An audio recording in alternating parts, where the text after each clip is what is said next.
구급차 2대가 거리로 들어오고 경찰 과학수사대가 도착합니다. 이틀 전인 23일 오전 11시쯤 서울 신촌의 원룸 주택에서 60대 어머니와 30대 딸이 숨진 채 발견됐습니다. 모녀가 숨진 채 발견된 건물입니다. 모녀의 죽음은 집주인이 세입자가 사망한 것 같다며 경찰에 신고하면서 알려질 수 있었습니다. 월세 납부가 계속 밀리자 집주인이 집을 나가달라고 요청하러 왔다가 숨진 모녀를 발견한 겁니다. 현관에는 밀린 전기료 9만 2천 원을 내라는 고지서가 붙어 있었습니다. 집주인의 의뢰로 도착한 청소업체 직원들이 집 문을 열었습니다. 단칸방에는 바닥을 드러낸 쌀봉투가 보였고 밥솥에는 밥 대신 전선 묶음이 담겨 있었습니다. 월세가 밀려 계약이 해지됐다는 집주인의 편지에 연체 사실을 알리는 각종 고지서가 책상 위에 수북이 쌓인 모습이었습니다. 모녀는 지난 7월 기준으로 건강보험료를 1년 2개월 밀렸고 통신비와 카드값도 6개월 안팎으로 내지 못했습니다. 교원 자격증이 있던 어머니는 지난 2006년 중학교 교감으로 퇴직했는데 생활고를 겪게 된 이유는 알려지지 않았습니다. 아는 게 없어요. 예. 한 1년 전쯤에 이사 오셨다고 예, 하던.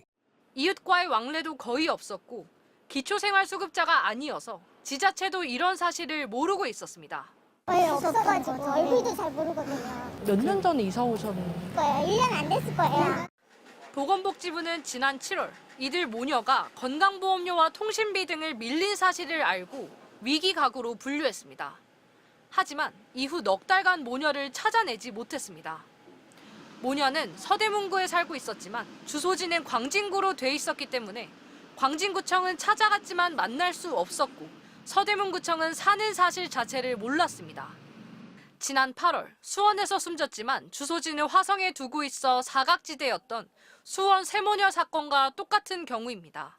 복지부는 사각지대를 발굴하기 위해 행정안전부나 통신업체로부터 연락처 협조를 받을 수 있게 하는 법안이 조속히 처리돼야 한다고 밝혔습니다. MBC 뉴스 유서영입니다. 어제 오후 다세대 주택이 밀집한 경기도 수원의 한 골목. 구급차 2대가 들어오고 경찰 과학수사대 차량도 모습을 나타냅니다. 집 앞에는 병원 이송 차량도 도착했습니다. 냄새가 심하게 난다는 주민의 신고를 받고 경찰과 소방대원들이 출동한 겁니다. 어제 와서 저희가 냄새 나니까 확인하려고 했는데 전원이 꺼져 있어서 저희가 신고를 한 거예요. 강제로 문을 열고 들어가자 집안에선 60대 여성과 40대인 두 딸의 시신이 발견됐습니다.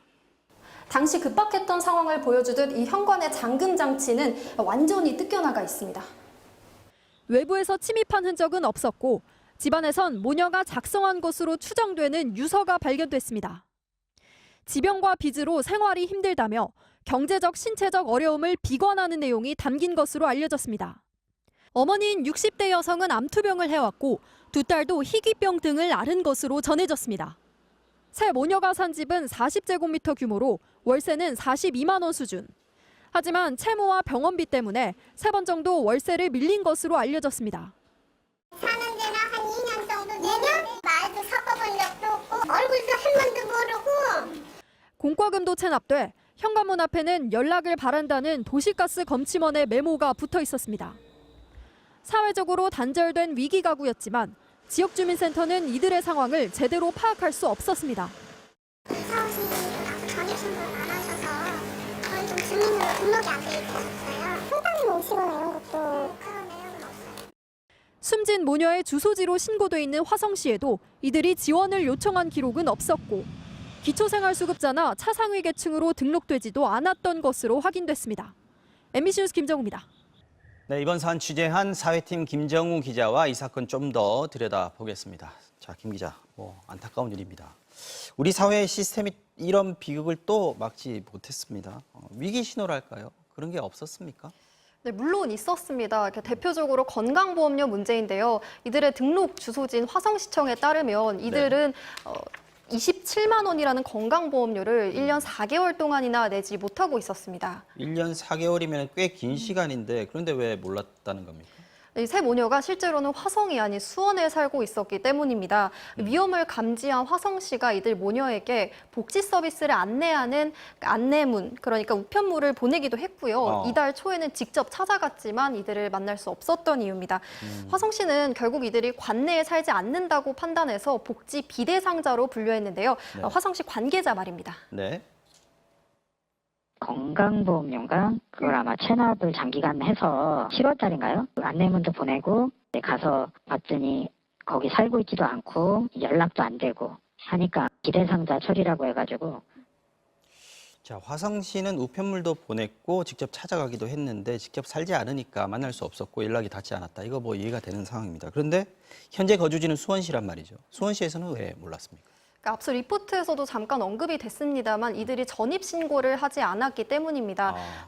만약에 이들이 그 수원시에 전입신고를 했다면 한 달짜리 한시 지원이긴 하지만 네. 긴급 생계비와 주거비 지원까지 합쳐서 최대 180만 원 이상을 받을 수 있었을 겁니다.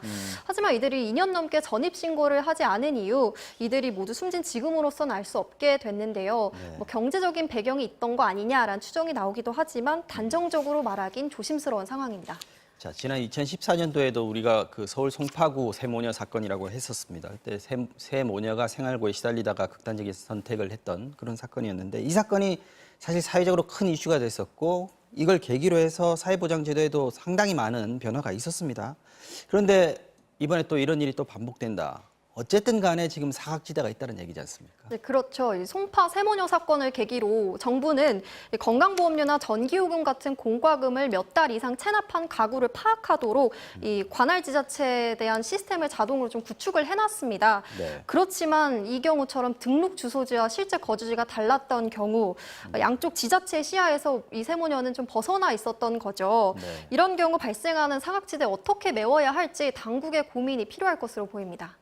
어떤 측면에서 봐서는 이렇게 어려운 분들이 훨씬 더 정보에도 좀 취약하고 그렇죠. 또 선뜻 나서지 못하는 그런 개인적인 사정이 있었을 수도 있겠습니다. 좀 더 우리 사회가 좀 더 관심을 가져야 될 것 같습니다. 김종우 기자 잘 들었습니다.